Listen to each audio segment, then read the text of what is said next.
Hello guys, welcome to the WTS channel. आज हम आपको मूवी एक्सप्लेन करेंगे द राइडर। कहानी की शुरुआत अमेरिका के एक छोटे से शहर से होती है, जहां पर हम ब्रैडी नाम के एक लड़के को देखते हैं जो अपने सर में लगे हुए एक घाव को साफ कर रहा होता है। बाहर आने के बाद ब्रैडी अपने घोड़े से मिलता है जिससे उसे बहुत लगाव है। रात में ब्रैडी अपने कुछ वीडियोस को देखता है। दरअसल ब्रैडी एक रोडियो राइडर रह चुका है। ब्रैडी एक बहुत ही फेमस रोडियो राइडर था, लेकिन एक दिन राइडिंग के टाइम पे उसका घोड़ा बेकाबू हो गया और ब्रैडी नीचे गिर गया, जिस वजह से उसके सर पर बहुत बड़ी चोट लगी थी। उसके सर में चोट लगने की वजह से उसके हाथ ने काम करना बंद कर दिया। ब्रैडी अपने पिता और अपनी छोटी बहन लिली के साथ रहता है। लिली को एक बीमारी है जिसमें इंसान की उम्र तो बढ़ती है, लेकिन उनका दिमाग बच्चों की तरह रहता है। ब्रैडी के घर रहने के कारण उसका परिवार बहुत ही ज्यादा गरीब हो चुका है, क्योंकि ब्रैडी के पास अब कोई नौकरी नहीं है। ब्रैडी के पिता ब्रैडी की इस हालत पर ब्रैडी को ही जिम्मेदार ठहराते हैं, क्योंकि जब ब्रैडी के साथ ये हादसा हुआ था उसके पिता ने उसे उस दिन रोडियो राइडिंग के लिए जाने के लिए मना किया था और उस दिन उसने अपने पिता की बात नहीं सुनी। ब्रैडी हमेशा बहुत उदास और अकेला रहता है। उसे समझ नहीं आता कि उसे अपनी जिंदगी में क्या करना है। किसी दिन वो ज्यादा उदास होता तो अपनी माँ की कब्र के पास चला जाता। ब्रैडी की माँ की मृत्यु बहुत पहले ही हो चुकी है। एक दिन ब्रैडी की बहन लिली अपने भाई ब्रैडी से कहती है कि तुम अपने आप को तकलीफ मत पहुँचाओ, तुम उदास मत रहा करो। ब्रैडी कहता है ठीक है। दरअसल ब्रैडी अपनी बहन से बहुत प्यार करता है। वो अपनी बहन को एक गाना गाने के लिए कहता है। उसकी बहन उसके लिए एक गाना गाती है। अगली सुबह ब्रैडी के घर उसके दोस्त आते हैं और वो उसे अपने साथ ले जाते हैं। ब्रैडी अपने दोस्तों के साथ बहुत एंजॉय करता है। ब्रैडी को अपने दोस्तों के साथ समय बिताना अच्छा लगता है। रात के वक्त ब्रैडी अपने दोस्तों को अपने एक्सीडेंट के बारे में बताता है। ब्रैडी कहता है कि उस घोड़े को मैंने फार्गो शहर से खरीदा था। थोड़ी देर तक वो घोड़ा सही चला और सीटी की आवाज सुनकर वो घोड़ा बेकाबू हो गया। ऐसे ही धीरे धीरे वक्त बीतता है।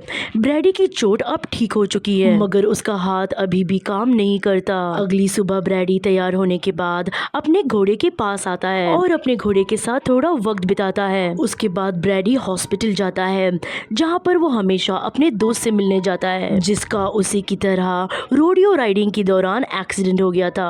दिमाग में गहरी चोट लगने के कारण उसका दोस्त बोल नहीं पाता, बस इशारों में बात करता है। ब्रैडी अपने दोस्त की राइडिंग के वीडियोस अपने दोस्त को दिखा रहा होता है, पर वीडियो देखने के बाद वो खुद ही उदास हो जाता है, क्योंकि वो हमेशा राइडिंग करना चाहता था जो अब वो नहीं कर पा रहा था। वो अपनी बहन लिली को रोडियो राइडिंग दिखाने के लिए लेके जाता है, जहाँ पर वो राइडिंग करते हुए राइडर्स को देखकर बहुत ज्यादा भावुक हो जाता है और उसे अपनी हालत पर अफसोस होता है। अगली सुबह उसके घर में उसके घर का मकान मालिक आता है और कहता है कि पिछले 4 महीने से तुमने घर का रेंट नहीं दिया। दरअसल ब्रैडी के पिता सारे पैसे जुए में हार चुके हैं। मकान मालिक ब्रैडी से कहता है कि अगर तुमने मुझे रेंट नहीं दिया तो मुझे तुम लोगों को निकालना पड़ेगा। ब्रैडी को अब पैसे चाहिए, इसलिए वो अपने पास के स्टोर में नौकरी के लिए जाता है, लेकिन ब्रैडी के पास कोई भी एक्सपीरियंस नहीं होता। वो लेडी ब्रैडी को कहती है कि तुम मेरे कजिन के पास जाओ, शायद उसके पास तुम्हारे लिए कोई टेम्पररी जॉब हो। ब्रैडी जाने लगता है। तब वो लेडी ब्रैडी को कहती है कि तुम अपनी माँ की तरह दिखते हो, मैं तुम्हारी माँ के साथ स्कूल में पढ़ा करती थी। दरअसल ये ब्रैडी की मॉम की दोस्त होती है। ब्रैडी को एक मेडिकल शॉप में काम मिल जाता है। एक दिन ब्रैडी के पिता उसका घोड़ा बेच रहे होते हैं। ब्रैडी अपने पिता से कहता है कि मैं अपना घोड़ा नहीं बेचना चाहता। तभी ब्रैडी के पिता कहते हैं कि हमें घर का रेंट भरना है, इसीलिए हमें तुम्हारा घोड़ा बेचना होगा। ब्रैडी को अपना घोड़ा नहीं बेचना होता है, लेकिन वो बेचारा मजबूर होता है। रात में ब्रैडी एक आखिरी बार अपने घोड़े की सवारी करता है। सुबह में ब्रैडी के डैड उसके घोड़े को बेच देते हैं। एक दिन ब्रैडी का दोस्त उसे बुलाता है। दरअसल उसके दोस्त का घोड़ा बेकाबू हो गया था। ब्रैडी उस घोड़े को काबू कर लेता है।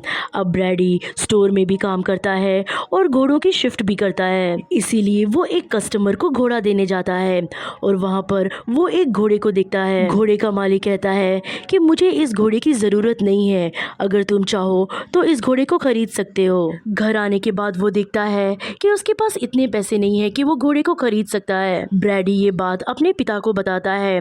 उसके पिता बाद में उसे बताते हैं कि मैंने घोड़े के मालिक से बात कर ली है, हम उसे बाद में पैसे दे देंगे। अगली सुबह ब्रैडी उस घोड़े को घर ले आता है, लेकिन वो घोड़ा उसके काबू में नहीं आ रहा होता। वो उसे अपने ऊपर सवारी करने नहीं दे रहा होता। ब्रैडी उसे ट्रेन करता है और कुछ ही देर में उसके ऊपर काबू पा लेता है और कुछ देर तक उसके ऊपर सवारी भी करता है। उसके बाद ब्रैडी ये तय करता है कि वो घोड़ों को ट्रेनिंग देगा। अगली सुबह वो घोड़ों को ट्रेनिंग देने लगता है, लेकिन कुछ ही देर में उसकी तबीयत फिर से खराब होने लगती है। वो वहाँ पर बेहोश हो जाता है। जब ब्रैडी की आंखें खुलती है तो वो हॉस्पिटल में होता है। डॉक्टर ब्रैडी को बताती है कि तुम्हारा हाथ काम नहीं कर रहा और इसकी वजह है पार्शियल कॉम्प्लेक्स सीजर, जिसमें तुम्हारा ब्रेन तुम्हारे हाथ को बहुत फास्ट सिग्नल भेज रहा है और तुम्हारा हाथ उस सिग्नल्स को समझ नहीं पा रहा, इसीलिए तुम्हें बहुत ज्यादा रेस्ट करना होगा और तुम रोडियो राइडिंग नहीं कर सकते। ब्रैडी जब घर जाता है तब उसके पिता कहते हैं कि कभी कभी अपने सपनों को छोड़ देना ही सही फैसला होता है। ब्रैडी अपने पिता की इस बात का कोई भी जवाब नहीं देता। अगली सुबह ब्रैडी अपने दोस्त को रोडियो राइडिंग की ट्रेनिंग देता है। अपने दोस्त को सिखाते वक्त वो देखता है कि उसकी हाथ की जो मुट्ठी है वो खुली नहीं रही। इसका मतलब उसकी तबीयत और भी ज्यादा खराब हो गई है। ब्रैडी अपने दोस्त को घर ले आता है और उसे अपनी काउबॉय शर्ट दे देता है जो वो रोडियो राइडिंग के दौरान पहना करता था। ब्रैडी अपने दोस्त से कहता है, क्या तुम अब भी रेसलिंग करते हो? ब्रैडी का दोस्त कहता है, कभी कभी। ब्रैडी अपने दोस्त से कहता है कि मेरे साथ करो। वो दोनों रेसलिंग करते हैं। तभी ब्रैडी बहुत ज्यादा एग्रेसिव हो जाता है और अपने दोस्त का गला दबा देता है। इसलिए ब्रैडी का दोस्त गुस्से में वहां से चला जाता है। ब्रैडी को कुछ समझ नहीं आता कि उसने ऐसा क्यों किया और इसके पीछे सच्चाई ये होती है कि ब्रैडी अपनी सिचुएशन से फ्रस्ट्रेट हो चुका है। अगले दिन ब्रैडी हॉस्पिटल जाता है और अपने राइडिंग पार्टनर के साथ वक्त गुजारता है। घर आते वक्त ब्रैडी की आंखों में आंसू होते हैं। वो अपने पुराने दिन को याद करके रोने लगता है। उसे एहसास होता है कि कैसे एक छोटे से हादसे ने उसकी पूरी जिंदगी बदल दी। अभी जब ब्रैडी एक स्टोर में काम कर रहा होता है तभी दो भाई उसके पास आते हैं। वो ब्रैडी के बहुत बड़े फैन होते हैं। वो ब्रैडी के साथ फोटो खिंचवाते हैं और उसे कहते हैं कि तुम्हें फिर से रोडियो राइडिंग शुरू कर देनी चाहिए, तुम उसमें बहुत अच्छे हो। ब्रैडी जब घर आता है तब वो अपने घोड़े को देखता है जो तारों के बीच में फंस गया था, जिस वजह से उसके पैर में चोट आ गई थी। ब्रैडी समझ गया था कि उसका घोड़ा ना ही अब दौड़ पाएगा और ना ही चल पाएगा। ये देखकर वो बहुत उदास हो जाता है। वो अपने घोड़े को मारने के लिए गन निकालता है। ब्रैडी उसे मारने की कोशिश करता है लेकिन वो उसे नहीं मार पाता। इसीलिए वो अपने डैड को ये करने के लिए कहता है। ब्रैडी के डैड उस घोड़े को मार देते हैं और ब्रैडी वहां से चला जाता है। अगली सुबह ब्रैडी सारा सामान पैक कर कर गाड़ी में रखता है। ब्रैडी के डैड उसे कहते हैं कि तुम कहाँ जा रहे हो? ब्रैडी उन्हें कहता है कि मैं रोडियो राइडिंग के लिए जा रहा हूँ। ब्रैडी के पिता उसे समझाते हैं कि तुम्हारी तबीयत ठीक नहीं है, तुम्हें आराम करना चाहिए। ब्रैडी अपने पिता की सीखी हुई बातें उन्हीं को बताता है कि जिंदगी में कितनी भी तकलीफ आ जाए कभी भी हार नहीं मानना चाहिए। ब्रैडी के पिता उसे जाने से मना करते हैं लेकिन ब्रैडी नहीं मानता और वो वहां से चला जाता। रोडियो राइडिंग करने से पहले वो पीछे देखता है जहां उसकी बहन और उसके फादर खड़े हुए होते हैं। ब्रैडी देखता है कि उसके पिता के चेहरे पर उसे लेकर बहुत ज्यादा चिंता है। ब्रैडी के पिता उसे वापस आने के लिए इशारा करते हैं। उसके पिता उसे इशारों में कह रहे होते हैं कि उसे ये सब करने की जरूरत नहीं है। तभी ब्रैडी अपने हाथों को देखता है और फिर अपने परिवार को देखता है। ब्रैडी फिर अपने हाथों को देखता है और फिर अपने परिवार को देखता है जो उसकी फिक्र कर रहे होते हैं। ब्रैडी के परिवार को ब्रैडी की बहुत ज्यादा जरूरत है, खास तौर से उसकी छोटी बहन को जो दिमागी तौर से पूरी तरीके से स्टेबल नहीं है। ब्रैडी तभी अपने परिवार को चुनता है।